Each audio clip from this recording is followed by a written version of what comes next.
Buen día. El Centro de Estudios Cívicos de Córdoba desea dedicar este video, continuando con el ciclo 2023, a la memoria de Manuel Belgrano. Recordemos que en su momento el Gobierno Nacional dispuso dedicar el año 2012 a homenajear al creador de la bandera argentina, a quien se menciona en el decreto respectivo como el doctor Manuel Belgrano, omitiendo su condición de militar. En realidad, Belgrano nunca tuvo el grado académico de doctor. En cambio, fue mayor de patricios, luego coronel, más tarde general y finalmente capitán general. Por eso nos parece necesario hacer breves comentarios sobre el rol militar de nuestro héroe. No pretendemos analizar la eficiencia técnica, sino exponer aquellos perfiles espirituales que nos permiten identificarlo a Belgrano como comandante de tropas a través de las crónicas de la época y de sus propios escritos. El bautismo militar de Belgrano fue simultáneo con el de la patria. Él mismo cuenta en sus memorias: hacía 10 años que yo era capitán de milicias urbanas y me sentía avergonzado de ignorar hasta los rudimentos más triviales de la milicia. Luego de la primera invasión inglesa, Belgrano se dirige a Montevideo para no jurar lealtad al rey de Inglaterra como hicieron la mayoría de los funcionarios de la época. En preparación de la reconquista, dice el general Belgrano: resolví tener una parte activa en defensa de la patria, por lo que tomé un maestro que me diese alguna noción de las evoluciones más precisas y me enseñase el manejo del arma. Comprendí entonces, con el desengaño que había tenido en la primera operación militar, de que no era lo mismo vestir el uniforme de tal que serlo. La apetencia del conocimiento técnico que asegurase su eficacia militar de comandante habrá de ser siempre distintiva de su conducta de soldado. Esto sería el complemento indispensable de la aptitud innata de conductor de hombres en campaña, que resultaba, en el caso de Belgrano, de su fría inteligencia y su corazón ardiente. Cuando el gobierno dispuso enviar una expedición al Paraguay, aceptó ser representante de la Junta y general en jefe de la misma, pese a que era consciente de los riesgos. Sin embargo, dice en sus escritos, de que mis conocimientos militares eran pocos, deseaba hallarme en un servicio activo. Es un ejemplo de responsabilidad, primera condición del que manda, y de valor moral. Demostró clara finalidad de objetivos, coherencia en las disposiciones del mando y férrea voluntad para superar los obstáculos. Incluso demostró habilidad en lo que el lenguaje moderno se denominaría operaciones psicológicas, ejecutadas con proclamas y oficios dirigidos al adversario y al propio gobierno. El epílogo de la acción de Tacuarí es digno de destacar. Destaca Mitre que un parlamentario se presentó a Belgrano y le intimó 3 veces que se rindiera a discreción, pues de lo contrario sería pasado a cuchillo él y toda la poca fuerza que le quedaba. El patriota contestó que las armas no se rinden en nuestras manos. Dígale usted a su jefe que avance a quitarlas cuando guste. Solo esa determinación hizo posible a las diezmadas huestes de Buenos Aires lograr un armisticio con honor. La decisión después de crear una bandera que identificara a los ejércitos patriotas revela el claro propósito de lograr un símbolo de unión entre los hombres.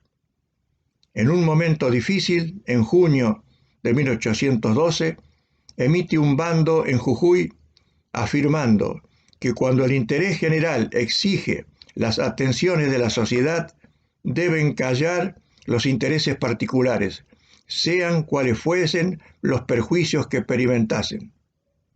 Se refiere de este modo a la grave decisión de retirada y tierra arrasada que impone la epopeya titánica del llamado éxodo jujeño.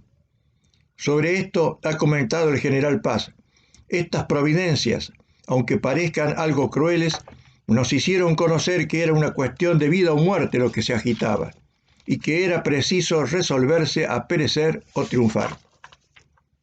Al respecto de este episodio de nuestra historia, quisiera mencionar una noticia que ha pasado desapercibida.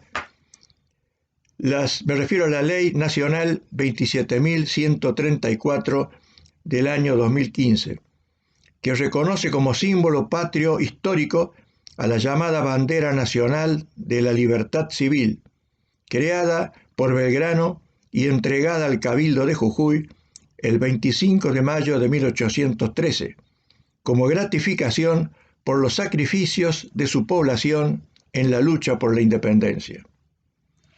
La tradición militar nacional nos señala que el mando en la guerra exige personalidades capaces de sobrellevar sin agobios el peso de las responsabilidades sobre su corazón y su conciencia, en la soledad del mando.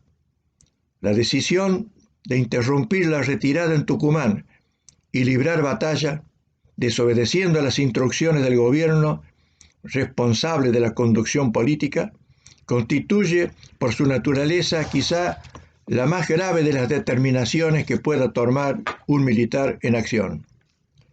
Tampoco el eclipse de su estrella en los campos de Vilcapugio y Ayohuma empañó la entereza de su ánimo.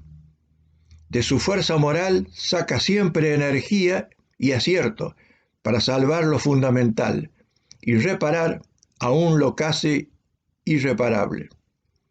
Esto queda en evidencia en el parte de Vilcapugio. Dice Belgrano: las armas de la patria que están a mi mando han sufrido hoy en la pampa de Vilcapugio un contraste.